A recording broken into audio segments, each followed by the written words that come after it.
예, 오늘은 지난주에 이어서 예수 그리스도의 나심에 관한 두 번째 시간을 가지려고 합니다.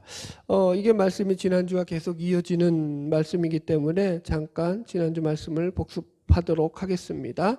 지난주에 제가 예수 그리스도의 탄생을 말하면서 마태가 강조했던 두 가지를 말씀드렸습니다. 첫 번째가 마태는 예수님을 예수 그리스도라고 호칭하고 있다라는 거였습니다. 이것을 통해서 그리스도라는 것이 기름 부은 자라는 그 의미가 메시아라는 의미와 같은 의미로서 하나님의 사명을 받아서 하나님의 말씀을 대언하는 자로, 이 하나님 나라의 통치를 실현하는 자로 이 땅 가운데 온 자다라는 설명을 드렸죠. 그래서 예수님이 이 땅 가운데 오신 궁극적인 목적 중에 하나가 하나님 나라의 통치를 실현하기 위해 오신 분이다 라는 거였죠. 그리고 두 번째가 뭐였냐면은 아기 예수께서 동정녀 마리아의 몸에서 성령으로 잉태되어 나셨다라는 거예요. 그래서 이 성령 잉태 사건을 통해서 예수님은 구약의 예언자들의 예언처럼 그 예언의 성취자로 오셨을 뿐만 아니라 신성을 가진 하나님으로서 죄가 없으신 분으로 이 땅 가운데 오신 하나님이시다라는 부분을 설명을 드렸죠. 이제 지난주에서 계속해서 우리가 마태가 증거하고 있는 예수 그리스도의 나심에 대해서 오늘 말씀을 통해서 본문을 통해서 말씀의 은혜를 나누려고 합니다. 먼저 본문의 시작은 이런 마리아의 잉태 소식을 접한 마리아의 약혼자였던 요셉의 반응으로 말씀이 시작하고 있습니다. 자, 우리 마태복음 1장 19절 말씀을 읽으면서 시작해 볼까요? 다 같이 읽어보겠습니다. 시작. 그의 남편 요셉은 의로운 사람이라 그를 드러내지 아니하고 가만히 끊고자 하여. 예, 여기서 어떤 분들은 요셉이 의로운 사람이라서 마리아를 가만히 끊고자 했다, 이렇게 이 본문의 사건을 가지고 요셉이 의롭다라는 말을 해석하는 분들도 계십니다. 그러나 본문에서 의롭다라는 의미는 그런 의미보다는 좀 더 다른 의미가 있어요. 여튼 그래서 이 의롭다라는 말을 헬라어로 보면은 디카이오스라는 말로서 율법을 충실히 지키는 의미로서 고준, 공정한 이런 의미를 가지고 있어요. 그래서 여기서 요셉을 가리켜 의로운 사람이라고 칭하는 것은 요셉이 율법의 계명을 따라서 하나님의 말씀대로 살려고 노력했던 그런 어떤 강직한 성품의 소유자였다라는 것을 암시하고 있죠. 그래서 이 의인이라는 말이 지금 어떻게 보면 좋은 의미도 담겨 있지만 매우 위험한 의미도 담겨 있어요. 어떤 의미요? 율법주의자적인 생각을 가지고 있을 수 있었다라는 거예요. 이 요셉도요. 그죠? 그러니까 이런 거예요. 생각해 보세요. 율법의 가르침대로 공의롭고 강직한 성격의 소유자였다라고 하면은 그가 자신과 약혼한 여자가 이제 임신한 사실을 알게 되었을 때 자신과는 관계도 없이, 그것이 여러분 율법에 있어서 정혼한 여자의 간음은 사형에 해당하기 때문에 만약에 요셉이 율법적인 사람이었다라고 한다면 이런 여자는 율법에 따라서 쳐 죽여야 한다고 얼마든지 판단할 수 있는 사람이 될 수도 있었다라는 말이 되기 때문이에요. 그러나 본문에서 요셉은 그를 드러내지 아니하고 가만히 끊고자 하였다, 이렇게 말씀하고 있습니다. 그래서 우리는 여기서 요셉의 인간됨을 만나게 됩니다. 요셉은 얼마든지 이 정혼한 아내 마리아가 다른 남자랑 놀아났을지도 모른다고 생각하고 얼마든지 이 마리아에게 창피를 줄 수도 있었습니다. 그런데 그렇게 하지 않았습니다. 오히려 그를 드러내지 않고 가만히 끊고자 하였다 나옵니다. 여기서 우리가 요셉의 마음을 엿볼 수가 있습니다. 여기 단어를 보면은 바로 여기 다시 19절에 보면은 그의 남편 요셉은 의로운 사람이라 그를 드러내지 아니하고 가만히 끊고자 하여, 이렇게 나와요. 그래서 여기서 끊고자 하다라는 말이 이 말의 그 의미를 보면은 이 뭐뭐 하고자 하다라는 강한 의지의 결단을 나타내는 그런 단어예요. 그러니까 무슨 말이냐면은 지금 요셉이가 이 일을 아주 은밀하게 밖으로 소문이 새어나가지 않게 이걸 아주 덮어서 잘 마무리하려고 하는 확고한 의지가 요셉의 마음속에 있었다라는 거예요, 여러분. 그러니까 요셉은 자기가 할 수 있는 대로 조용히 이혼 증서만 써줌으로 해서 마리아에게 어떠한 피해가 가지 않도록 최대한 신경을 써서 이 문제를 정리하고 있다라는 거예요. 예. 그러니까 요셉은 자기의 최선을 다해서 마리아를 감싸고 있는 거예요. 요셉의 이러한 행동에 대한 이유는 크게 두 가지 견해가 있는데요. 첫 번째는 요셉이 마리아를 사랑했기 때문이다. 물론 사랑하니까 결혼을 하겠죠. 요즘은 아닐 수도 있지만 뭐 그때도 마찬가지겠죠. 뭐 정략 결혼이 있었던 시절이니까. 여튼 그래서 그녀가 평생 수치와 모욕을 당하고 사는 것을 원치 않았기 때문이다라고 해석하기도 합니다. 물론 완전히 틀린 건 아니에요. 어느 정도 일리가 있는데, 그러나 여기에도 약간의 오류가 있는 게 뭐냐면, 이게 마리아를 사랑했다라면은 마리아 말을 100% 신뢰할 수도 있는 그런, 좀 또 웃었나요? 마리아가 말한 걸 사랑한다고 100% 신뢰한다? 이것도 좀 성립이 안 되나? 저는 그런데 그렇게 생각을 했어요. 마리아를 요셉이 진정으로 사랑했다면 이 마리아가 하는 말도 100% 신뢰했을 것이고, 지금 그래서 이 마리아 말을 신뢰하고 마리아의 말을 믿어줬을 것인데, 지금 가만히 끊고자 했다라는 것은 요셉이 마리아가 하는 말을 믿었다는 거예요? 안 믿었다는 거예요? 안 믿었다라는 거예요, 여러분. 그래서 이게 이제 완전히 이게 사랑만으로 이루어지는 않았다라는 것이 이제 일반적인 견해인데요. 그래서 두 번째 의견이 뭐가 있냐면, 그가 마리아로부터 성령으로 잉태되었다는 소식을 듣고 나서 그것을 그 사실을 알았기 때문이다라는 견해예요. 이게 가장 보편적인 견해인데요. 어떤 분들은 마태복음 이 바로 뒤에 지금 천사로부터 요셉이 이 소식을 듣게 되었다라고 언급하고 있음으로 인해서 이 견해를 지지하지 않는 분들이 있는데, 제가 볼 때는 이 견해가 가장 타당해 보입니다. 제가 이렇게 설명드리겠습니다. 그러니까 마리아는 자기가 성령으로 잉태된 사실을 아마도 자신의 청혼자였던 요셉에게 제일 먼저 알렸을 것입니다. 왜냐하면 제가 지난주에도 설명했지만 요셉은 자기의 이제 약혼자로서 실제적인 법적인 남편과도 같은 존재라고요. 남편이었기 때문입니다. 그래서 마리아가 자신의 잉태 사실을 다른 남자와 자기가 가늠하지 않은 이상 굳이 숨길 필요가 없는 거죠. 그래서 요셉이 마리아로부터 이 성령으로 잉태되었다라는 소식을 들었을 때 요셉이 받은 충격이 무엇이었느냐라는 걸 우리가 잠깐 생각해 봐야 되죠. 이런 거죠. 요셉은 아마도 마리아에게 이 얘기를 듣고 나서 이게 정말로 성령으로 잉태되었느냐 안 되었느냐라는 이 진실성, 이 마리아가 말이 사실이냐 거짓이냐라는 이 진실성에 관한 문제도 그 마음속에 걸림이 됐겠지만, 더 충격적인 것은 마리아가 지금 성령으로 잉태됐다라는 거예요. 이게 초월적이고 기적적인 얘기잖아요. 성령으로 잉태된 사람이 인류 역사상 있어요, 없어요? 없죠. 그러니까 지금 처음 있는 일이에요. 그러니까 이거는 요셉의 머리로는 생각이 되는 문제야, 안 되는 거야? 안 되는, 그러니까 상식을 넘어선 문제죠. 인간의 머리로 감당이 안 되는 거예요. 내가 그냥 덮어진다고 덮어질 문제가 아닌 거죠. 아무리 내가 감당하려고 해도 이거는 내가 감당할 수준의 문제가 아니다. 나에게는 너무 감당하기 벅찬 문제다라고 해서 지금 자신의 현실 앞에서 펼쳐진 이 추월적이고 기적적인 이 사건에 대해서 요셉은 납득이 가지 않기에 그 당혹감으로서 나온 행동의 결과가 가만히 끊고자 했다라는 거죠.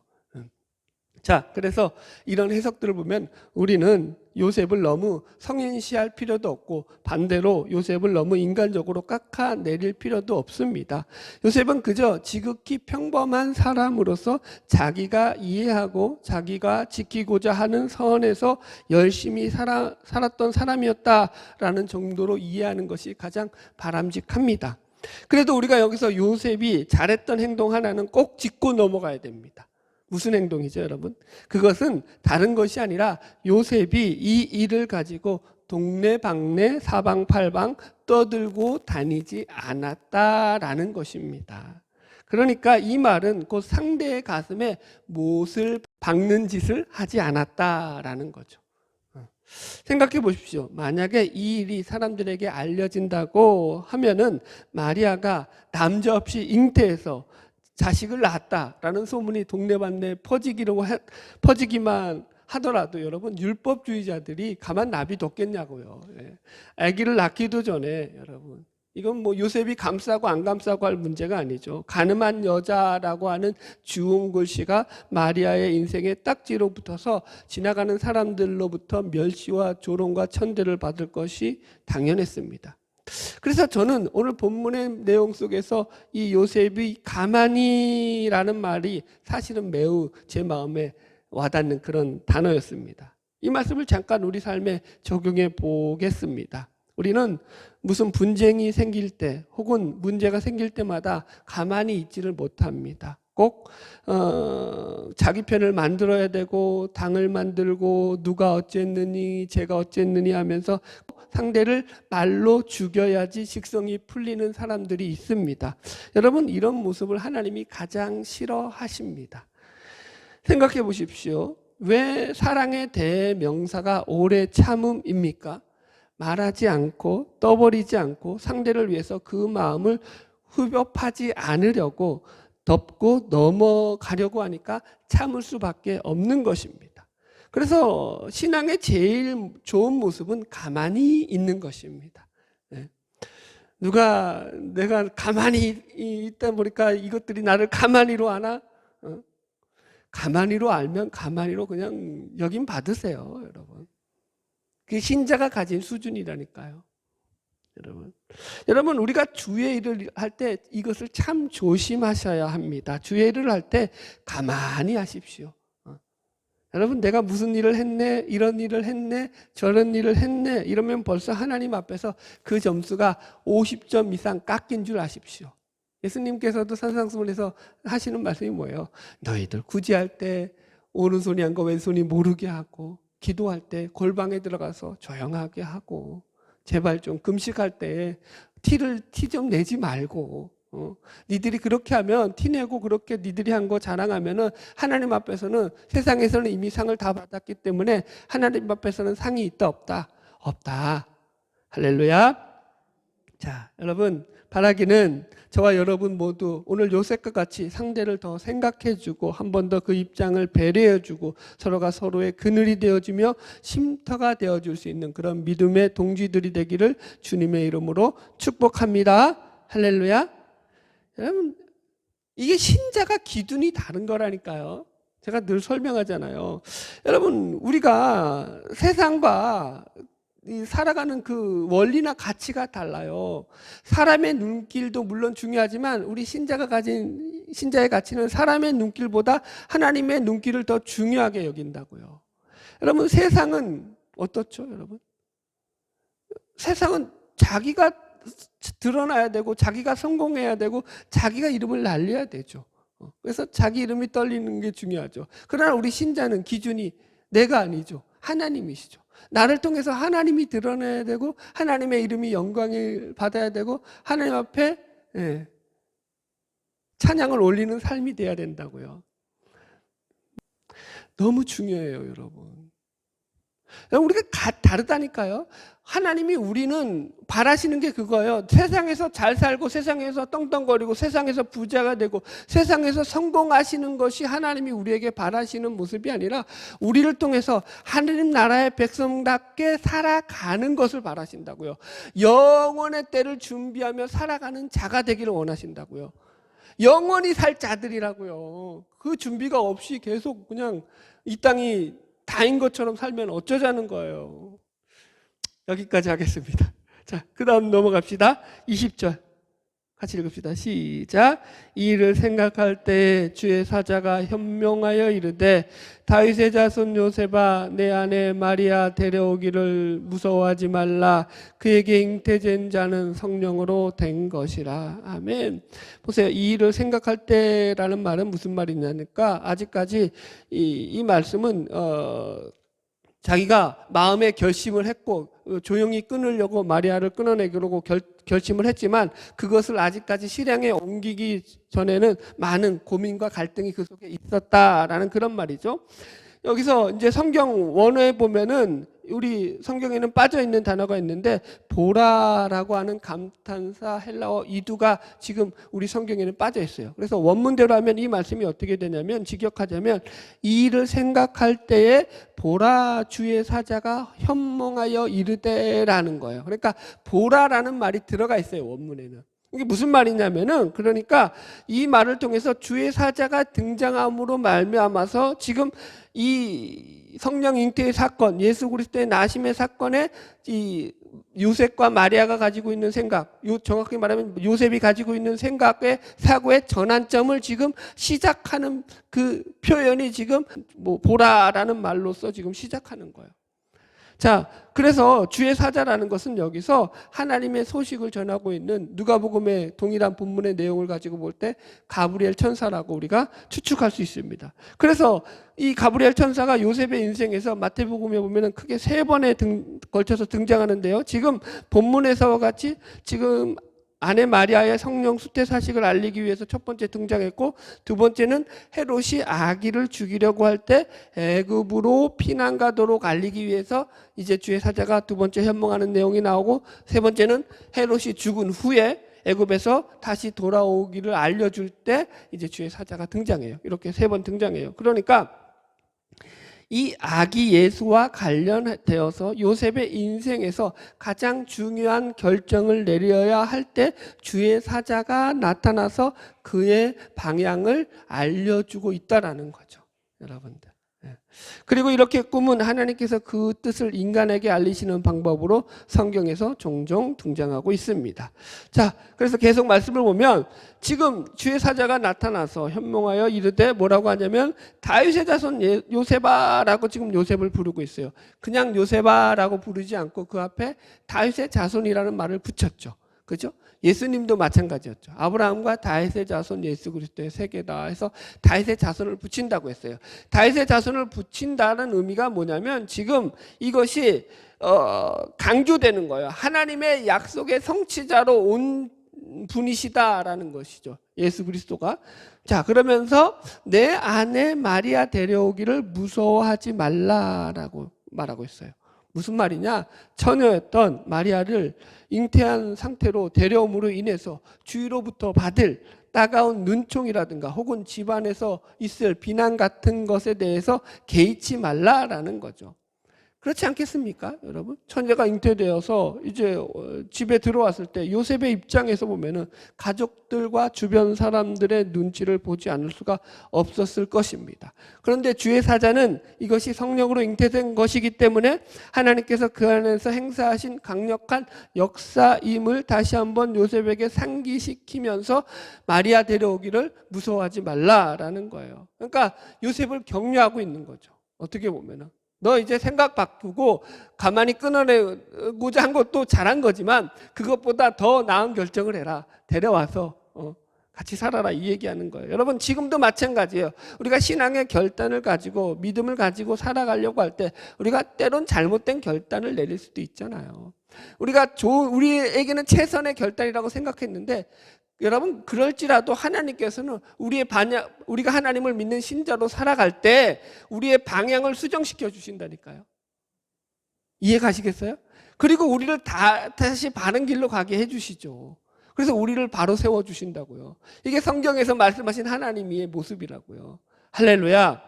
지금도 하나님이 우리를 응원하고 격려하며 우리를 위로하며 우리를 이끌어 가시는 좋으신 분이심을 믿으시기 바랍니다. 자, 21절 계속 읽겠습니다.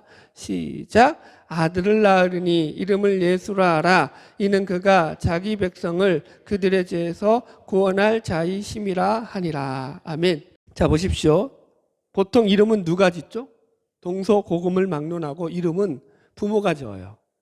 자식들의 이름은, 그죠? 그러면 여기서 이 예수라는 이름은 누가 지었습니까? 마리아가 지었나요? 요셉이 지었나요? 아니면 하나님이 지으셨습니까? 하나님이 지으셨죠? 할렐루야. 예, 누구를 통해서? 가브리엘 천사를 통해서 하나님께서 아기의 이름을 예수라라고 지으라고 지금 요셉에게 알려주고 계신 것입니다. 이것을 볼 때 우리가 다시 한번 예수 그리스도의 아버지가 하나님이심을 우리가 충분히 확인할 수 있습니다. 여기서 나오는 그래서 예수라는 이름 자체가 바로 여호와는 구원이시다라는 이 구원자라는 뜻이에요. 그래서 이 예수라는 이름은 헬라어 예슈슈라는 말로서 히브리어의 이 구원자라고 가리키는, 이게 히브리어의 구원이라는 말이 여호수아도 되고 그 다음에 호세아도 되고 예수아도 돼요. 이런 말들이 이제 발음으로 헬라어로 옮겨지면 헬라어 발음으로 옮겨질 때 예수스라는 말로 옮겨져서 지금 사용되고 있는 거예요. 다 같은 의미예요. 그래서 지금 예수스라는 말이 히브리어 예수아란 말과 같은 말로서 지금 천사가 이 예수라는 이름을 지금 알려주면서 그 이름에 대해서 새롭게 해석을 해주고 있죠. 어떻게 해석을 해주고 있죠? 다시 22절 보세요. 21절 보세요. 시작. 아들을 낳으리니 이름을 예수라 하라. 이는 그가 자기 백성을 그들의 죄에서 구원할 자이심이라 하니라. 이렇게 해석해주고 있어요. 예수라는 이름은 뭐냐? 너희들이 생각하듯이 무슨 정치적이고 군사적이고 로마의 압제로부터 너희들을 벗어나게 해줄 그런 해방자로서의 예수가 아니라 너희들을 죄로부터 자기 백성을 구원할 자로 오신 분이다 라고 얘기했다고요. 죄와 사망으로부터 너희들을 해방하고 구원할 자이다 라는 것을 명심하라는 거죠. 이게 핵심이에요, 여러분. 오늘 설교의 가장 중요한 포인트죠. 그래서 여기서 자기 백성은 단순히 유대인들만을 가리키는 것이 아니라 예수를 믿고 따르는 모든 이들을 가리키는 말로서 예수를 믿는 자들, 모든 신자들의 왕으로 오신 예수님을 설명하고 있는 말입니다. 여러분, 지금도 마찬가지예요. 우리 주님께서는 죄와 사망으로부터 우리를 건져내기 위해 오신 메시아이심을 믿으시기 바랍니다. 그래서 죄로부터 건진받는 게 제일 크다니까요. 이게 제일 커요. 죄의 문제가 해결되지 않으면 그 사람이 대통령이 되었건 무슨 국회의장이 되었건 대법관이 되었던 어떤 인간도 하나님의 심판대 앞에서 그 형벌을 면하고 피할 길이 없습니다. 그래서 우리 인간이 가진 가장 큰 문제는 바로 이 죄의 문제예요. 이 죄의 문제야말로 인류의 가장 큰 재앙이고 저주임을 잊지 마시기 바랍니다. 기독교의 가치라는 것은요, 여러분, 이게 전혀 달라요. 세상에서의 승리는 세상의 성공을 말하죠. 높은 자리에 올라가고, 그죠? 무슨 부귀와 건세와 명예를 누리고 세상에서 높은 지위에 올라서 그런 자리를 차지하는 게 세상에서 성공이고 승리죠, 여러분들. 그러나 기독교에서 말하는 승리와 성공은 뭐죠? 죄와 싸워 이기고 마귀와 싸워 이기는 거죠. 세상 유혹에 쫓아가지 않는 것을 말하죠. 십자가를 지고 가는 삶을 말하죠. 세상은 십자가는 패배자의 상징이죠. 패배한 자들이 죽는 것. 그죠? 그게 십자가죠. 죄인들이 죽는 곳이 십자가죠. 우리는 십자가는 부활로 들어가기 위한 통로가 되죠. 부활의 문이죠. 십자가를 지고 가지 않으면 부활이라는 그 영생의 문으로 들어갈 수가 없죠. 여러분, 세상에서의 승리는 상대와 싸워 이기는 것이죠. 상대보다 높아지는 것이죠. 무엇을 하든지 이겨내야 되는 거죠. 신앙에서의 승리는 십자가를 지고 상대를 품고 상대를 이해하고 상대를 배려하고 상대를 용서하며 상대를 품고 상대와 함께 가는 것이 십자가고 승리죠. 십자가의 승리죠.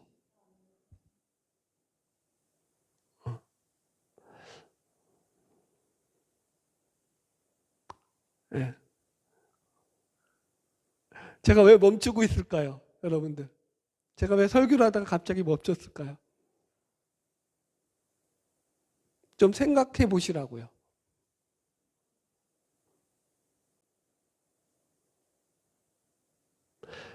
여러분, 하나님에 대한 관심이 없죠.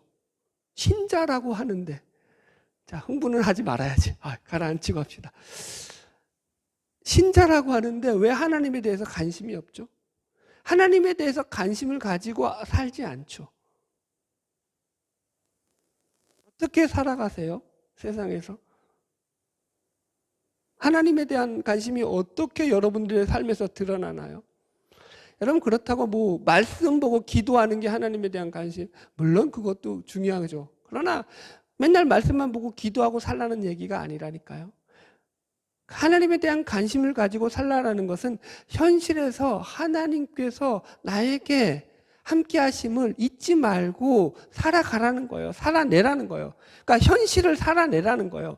하나님의 백성답게 현실을 살아내라는 거예요. 하나님의 자녀답게 현실을 살아내라는 거예요. 좌절하지 말라는 거예요. 낙심하지 말라는 거예요. 나의 열등감으로, 나의 부족함으로 말미암아서 자폭하지 말라는 거예요. 나의 모자람보다도 하나님이 더 크신 분이라는 거예요. 하나님 지금도 나를 그렇게 세우고 계시다고요. 우리를 이끌어 가신다고요. 여러분, 늘 설명하잖아요. 하나님이 성적순으로 구원할 것 같으면 저기 서울대, 카이스트대, 좋은대, 연고대, 그런 데 나온 사람들만 구원하셔야죠. 하나님이 능력으로 구원 받을 사람 줄 세웠다면 저기 회사의 대기업부터 오너부터 간부들 쭉 줄 세워야겠죠. 무다음에 대법관들 줄 세워야 되겠고. 하나님이 그렇게 일하시던가요? 그렇게 구원을 설정해 놓으셨나요? 아니라고요. 지금도 아무것도 아닌, 그죠? 자들을 통해서 하나님의 이름이 드러나고 하나님의 영광이 드러나게 하신다고요. 내가 무슨 큰 일을 감당해야 된다. 그건 하나님을 믿는 게 아니라고요. 하나님을 믿는 건 현실을 살아내는 거라고요. 모세가요, 하나님의 사명을 받고 이스라엘 백성을 애굽에서 건져내기 위해서 이제 5번이나 거절하고, 하나님 나는 못 가요, 나는 안 돼요, 나는 힘들어요, 하나님 나한테 왜 이러세요, 이러면서 5번이나 거절하잖아요. 하나님이 화를 내시죠. 분노하시고 노를 발하시니까 그때서야 꼬리를 내리고 마지못해 가잖아요. 그러면서 그 성경을 보면은 이제 모세가 하나님의 사명을 감당하기 위해서 애굽으로 들어갈 때에 어떻게 들어가냐면은 낙타에 아내와 자식들을 태우고 또 한 손에는 하나님의 지팡이를 들고 들어가니라, 이렇게 한다니까요. 뭔 말인지 이해하셔요, 이게? 네? 여러분, 하나님의 지팡이는 능력을 상징해요. 하나님의 권세를 상징해요. 힘을 가져요. 초월이고 기적이죠. 하나님의 능력을 가지고 애굽에서 들어가가지고 애굽을 박살내고 바로 왕을 박살낼 거예요. 그런데 거기에 딸린 게 있죠. 뭐가 딸렸다고요? 아내와 자식들을 낙타에 태우고 갔다고요. 자식들 버리고 가지 않았다고요. 현실 속에서 현실을 책임지면서 간다고요. 이게 신앙이라고요. 네. 현실 잘 이겨내세요. 이게 좋은 소리인데 이게 참. 할렐루야.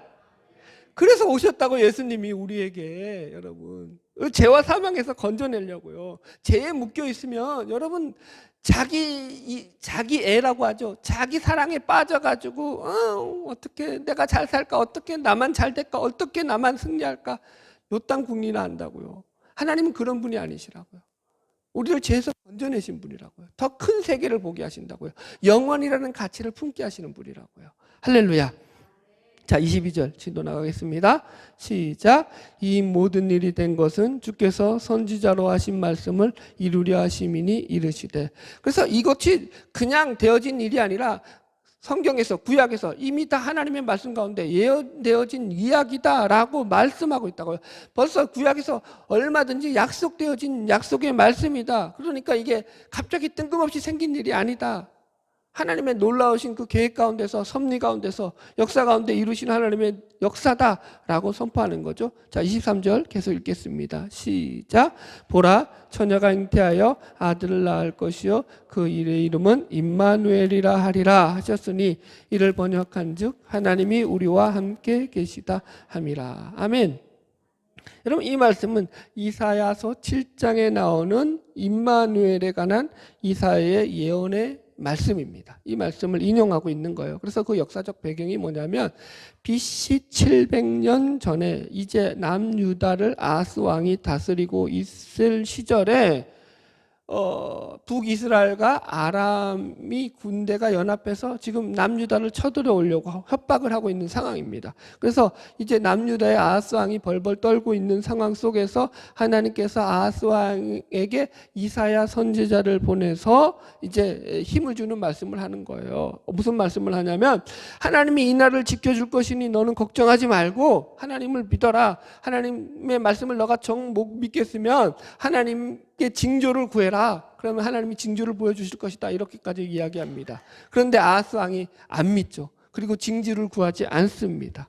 왜 그러냐면은 이미 이 애굽의 원조를 요청했기 때문인 거예요. 그러니까 하나님을 믿기보다는 애굽을 믿었죠. 그러자 이제 하나님께서 이사야를 통해서 너 나를 믿지 않고 세상적인 방법으로 이 문제를 풀려고 하니 참 어리석다. 너 왜 나를 괴롭히느냐. 그것을 하나님이 자기를 괴롭힌다라고 표현을 하셔요. 그러면서 하시는 말씀이 네가 원하지 않더라도 내가 징조를 보여줄 테니 보라 처녀가 잉태하여 아들을 낳을 것이고 그 이름을 임마누엘이라 하리라. 이런 말이 나온다고요.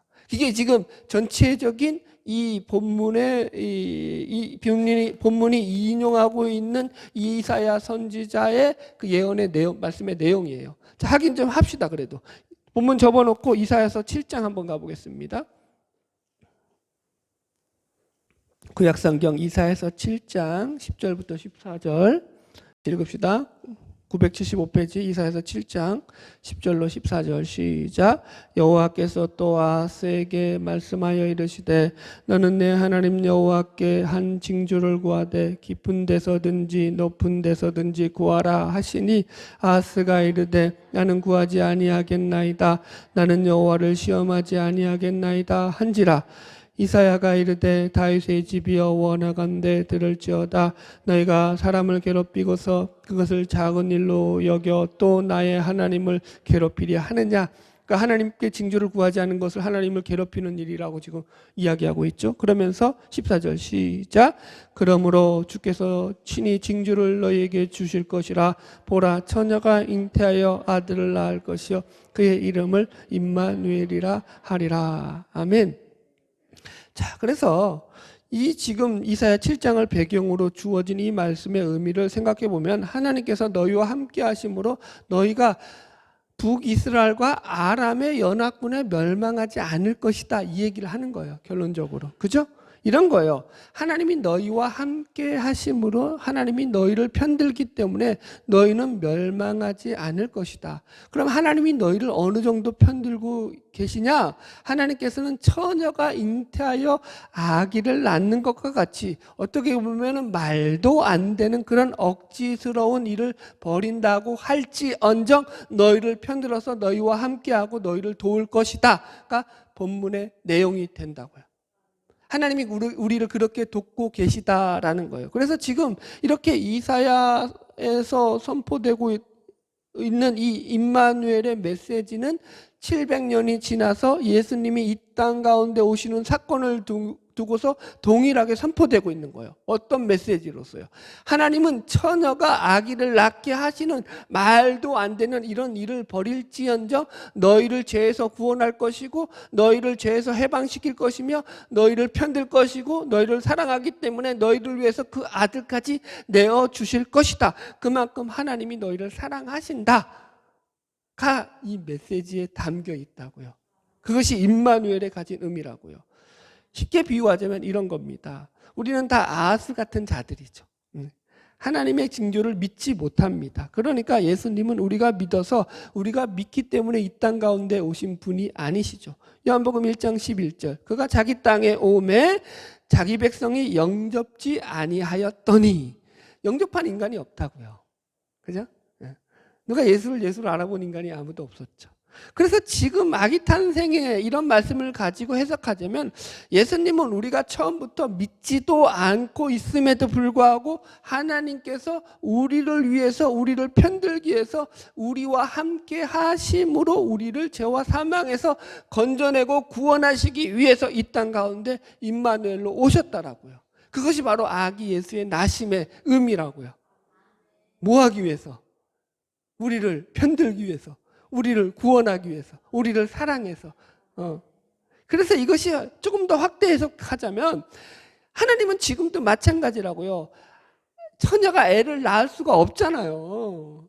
그게 말이 안 되잖아요. 그런데 그런 억지스러운 일일지라도 하나님은 그 억지스러운 일을 동원해서라도 심지어 그럴지라도 나는 너희를 편들 것이다. 너희를 위할 것이다. 너희와 함께 할 것이다가 지금 이 말씀 속에서 우리에게 선포되어지고 있다고요. 하나님은 얼마든지 지금도 그런 일을 우리에게 행하시고 계시다고요. 그래서 이 말씀의 의미를 우리가 성경적으로 이해한다면 하나님은 우리를 사랑하시고 편드는 것이 감히 우리가 상상도 못할 만큼 우리를 편드시고 위하고 계시다라는 거예요. 여러분, 너무나 감사한 일이죠. 은혜의 겨운 축복이 됩니다. 이것이 저는 우리 신자가 가진 가장 큰 영광이라고 생각합니다. 우리가 감사한 것은 하나님께서 우리를 위하시고 편들고 계시다라는 거예요. 우리가 잘나서, 우리가 실력이 있어서, 우리가 똑똑하고 능력이 있어서가 아니라 우리가 여전히 바보 같고 모자라고 억울하고 누명 쓰고 뭐 힘들고 지치며 살아감에도 불구하고 하나님은 그 가운데서도 우리를 지금 편들고 있다고요. 여러분, 말씀을 정리하겠습니다. 오늘 우리는 예수님께서 이 땅 가운데 나신 사건을 살피면서 우리 인간들을 향하신 하나님의 크신 사랑 두 가지를 나눴습니다. 첫 번째가 그 이름을 예수라고 하셨다라는 거죠. 이 예수라는 의미가 우리를 죄에서 구원할 자라는 거예요. 죄로부터의 해방이라는 거죠. 이것보다 큰 게 없습니다. 여러분, 죄가 해결되지 않으면 어느 인간도 하나님 앞에 심판을 피할 수가 없는 거예요. 예수 그리스도가 이 문제를 완전히 해결해 주시기 위하여 이 땅 가운데 오신 것입니다. 둘째는 예수님의 나심을 이제 임마누엘이라고 지금 우리에게 알려주시면서 이 임마누엘의 예언의 사건의 성취다라고 지금 이야기하고 있습니다. 그래서 임마누엘이라는 의미가 가진 의미가 하나님이 우리와 함께 하시는데 그 함께 하심이 정말 우리 편에서는 말도 안 되고 뭐 이해도 안 되고 정말 이거는 뭐 납득도 안 되는 그런 어처구니 없는 그런 지경일지라도 하나님은 우리와 함께 하신다고요. 저는 이런 말씀들 때문에 은혜를 얻습니다. 저는 늘 여러분들에게 고백하는 게 있잖아요. 저는 좀 내성적인 사람입니다. 집구석에 처박혀 있기를 좋아합니다. 혼자 있기를 좋아하거든요. 그래서 사람들하고 어울리는 걸 극히 힘들어하는 사람입니다. 왜? 사람들하고 만나면 그 사람들에게 도대체 무슨 말을 해야 될지를 늘 머릿속에서 생각하고 신경 쓰고 조심스럽게 대화를 해야 되는 사람이기 때문에 사람 만나는 게 피곤한 사람입니다. 그러니 저희들 제가 좋겠습니까? 안 좋겠죠. 그래서 이 내성적이고 약간 그런 기질이 있는 사람들은 자기 자신을 아주 좋아하는 사람이 별로 없어요. 거의 다 그래요. 대부분 그래요. 성격 자체가 그래요. 이 내성적인 사람들의 특징이. 그런데 이런 말씀들을 읽으면 참 고맙습니다. 저는 하나님께 감사합니다. 그래, 나 같은 자도 하나님이 살리셨고 하나님이 함께 하시고 하나님이 위로하시고 편들고 계시다는데 누군들 하나님이 도와주시지 않으시겠냐라는 생각이 든다고요. 여러분, 제가 좋아하는 말씀을 읽고 한 구절 읽고 말씀을 마치려고 합니다. 로마서 8장 32절입니다. 자기 아들을 아끼지 아니하시고 우리 모든 사람을 위하여 내주시니가 어찌 그 아들과 함께 모든 것을 우리에게 주시지 않겠느냐. 아멘. 그 아들까지 내주셨다고요. 그런데 나머지 것들이야 왜 안 주겠느냐는 거예요. 다 주시겠다라고 우리에게 말씀하고 있습니다. 여러분, 예수님이 이 땅 가운데 우리를 죄와 사망으로부터 구원하실 목적이 아니라면 이 땅에 오실 이유가 있어요, 없어요? 다른 이유가 없다고요. 그게 가장 크시라고요. 우리를 영원한 삶으로 이끄시기 위해서, 영생을 허락하시기 위해서 오신 분이라고요. 그래서 우리는 영생의 때를 준비하며 살아가는 자들로, 하나님 앞에 합당한 자들로 세워지게 된 것입니다. 할렐루야. 여러분, 기죽지 마시기 바랍니다. 힘들어도 잘 견디면서 살아가시기 바랍니다. 하나님이 편드시는 사람임을 잊지 마시기 바랍니다. 덤벼라 이 작것들아. 어느 훌륭한 목사님이 늘 하시는 말씀이죠. 세상에 대해서 큰 소리치고 나가십시오. 그렇다고 갑질하고 살라는 얘기는 아닙니다. 하나님을 믿음으로 이겨내라는 얘기입니다. 승리하라는 얘기입니다. 현실을 견디고 하나님 앞에서 용기를 가지고 살라는 말씀입니다. 바라기는 날마다 믿음을 가지고 승리하는 자들이 되기를 주의 이름으로 축복합니다. 기도하겠습니다.